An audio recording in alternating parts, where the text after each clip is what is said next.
নমস্কার, ১ মিনিটে জেলার ৫-এ আপনাদের সকলকে স্বাগত এবং প্রথমেই আমরা মেদিনীপুরের খবর দিয়ে শুরু করব। কেন্দ্রীয় স্বরাষ্ট্র মন্ত্রক পূর্ব মেদিনীপুরের হলদিয়া বন্দরকে ৪১তম অভিবাসন চেকপোস্ট বা ইমিগ্রেশন চেকপোস্ট হিসাবে ঘোষণা করলো। এর আগে উপকূলবর্তী ৪০টি বন্দরে এই ইমিগ্রেশন চেকপয়েন্ট ছিল। নদীর চর দখল করে গড়ে তোলা হয়েছে বেআইনি ক্যাফে। ৭ দিনের মধ্যে ভাঙার নির্দেশ দেওয়া হলো শওকত মোল্লার ছেলের সেই ক্যাফে।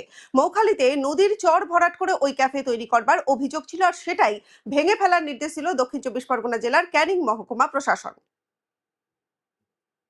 সব্যসাচী দত্তের ঘনিষ্ঠ নদিয়ার তৃণমূল নেত্রী তথা নদিয়ার জেলা পরিষদের সদস্য টিনা ভৌমিক সাহার বাড়ি থেকে উদ্ধার হলো বিপুল পরিমাণ সোনা।